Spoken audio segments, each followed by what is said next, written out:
What up everyone, Anthony Guthrie here for your journey to PA school, and in this video I'm going to give you tips on how to best be prepared for your PA school interview if it becomes virtual or like a Zoom or some kind of video conferencing software. So hope you enjoy the video. Let's get to it.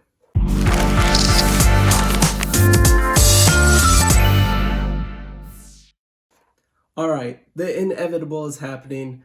We are not sure if PA schools are going to do interviews in person, but some programs have already sent out interview invites for this cycle and they are online, like using Zoom. So if you like videos to learn about how to become a PA, make sure you like and subscribe, because each week I give you insight on how to better prepare yourself for becoming a PA, and I share interviews I've done to help share others' stories about how they got into working in medicine. So let's get into it. So, it's already nerve-wracking enough to prepare for an interview in person. Now, how are we going to handle these online interviews? There are a handful of things that we need to think of to better prepare ourselves for the interviews coming up.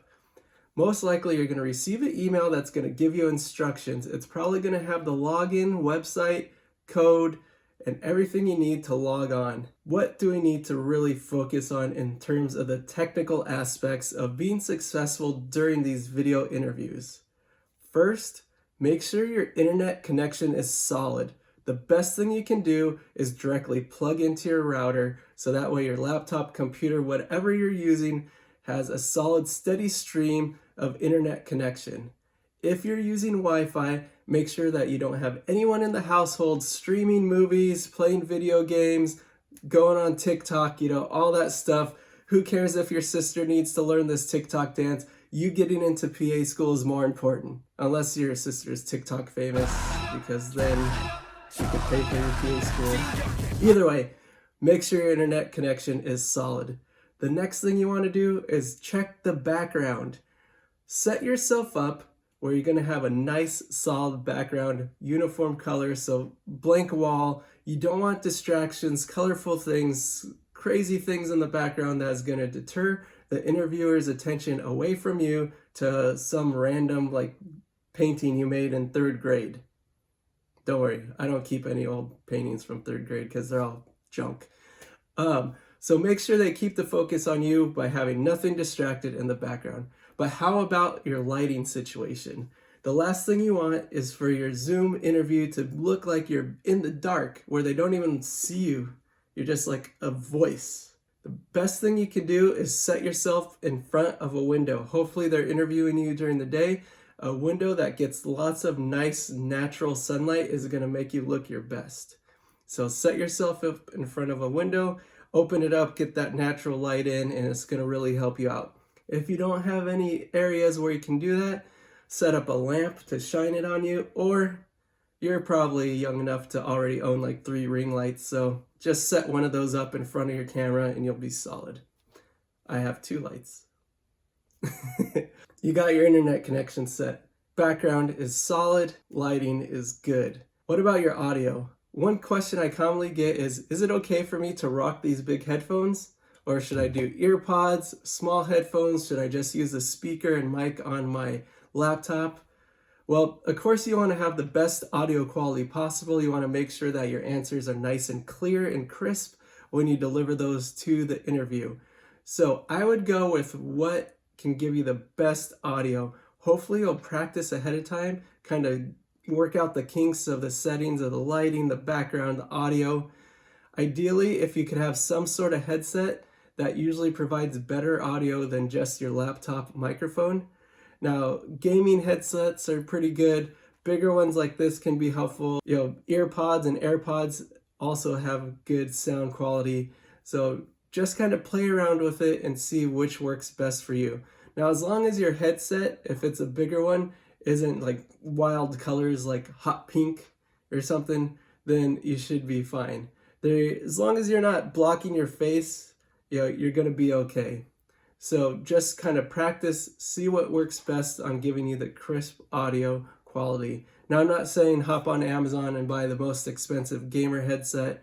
I don't think that's necessary, but maybe just look into something that you have around the house, or maybe borrow from someone if you're worried about your audio quality. But if your internet is solid, your audio quality will probably come out pretty good and clear. What about if they say the interview is like 6 hours long, to be prepared from 9 in the morning to like 2 or 3 in the afternoon? How do they expect you to just sit in one place for all that time? Well, I can't exactly say what's going to happen, but probably they're going to have you hop on at a certain time, do some announcements, give a couple talks, maybe have a Q&A session. But when it becomes time for the actual interview, they'll probably get you into breakout sessions or breakout rooms where it becomes you and the interviewers, or they may have you log off and then log back in at a set time using a different login, so that way you're directly patched in to a certain room to discuss and talk with the interviewers. Now, Anthony, what about like my body language? Because in person, I get super nervous and I'll be fidgeting and tapping my feet, and my palms will be super sweaty and my arms will be super sweaty. Well, guess what? You're probably still going to be super sweaty and nervous, but at least you're doing it in the comfort of your home. Make sure that you're going to just kind of stay stationary. You can keep your hands in your lap. It does really help you be animated using your hands, using your eyebrows, facial expressions when giving your answer. So how about camera? Because remember, when I'm on Zoom, I tend to always like look down at that little square where I see the person. Should I look directly into the camera, or should I look at the person I'm speaking to? Ideally, you want to look directly into the camera. Now, most of us are not comfortable or really trained or in tune to look directly into a camera when we're talking to someone that's pictured down in the corner here. So ideally, you want to try to practice looking directly into the camera, giving your answers. It's going to be tough to kind of see the body language and the reactions of the people, but kind of just check it out in the peripheral vision. What do we do if things are just not going well? Internet's lagging, you're not hearing the questions properly, for some reason the volume and technical aspects aren't working well. Well, there's a couple things you can do.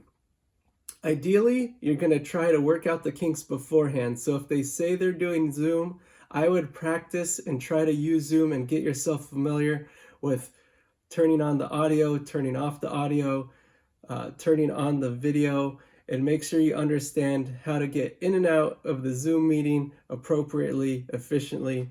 And so if something crazy happens, maybe your relative didn't know you're in the interview of your life and they start trying to walk through the background, I would definitely try to turn the video off on your screen just for the second or two.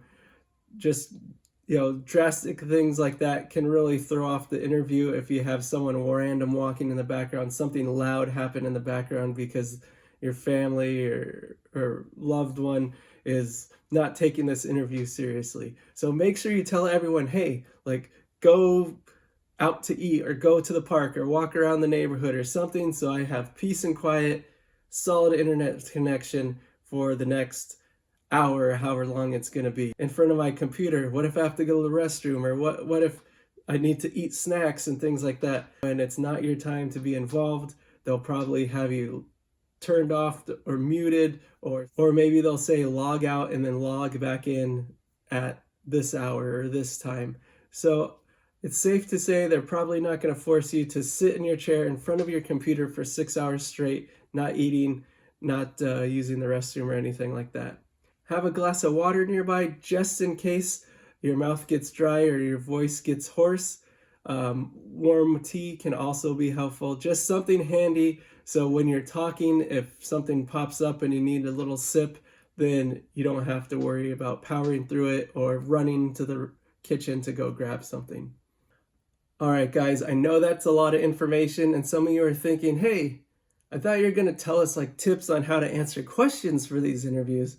Well, guess what?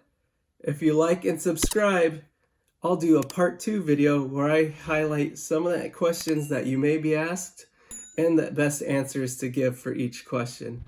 All right, everyone, until next time, keep working hard, keep being amazing, and I can't wait until the day to call you a fellow PA.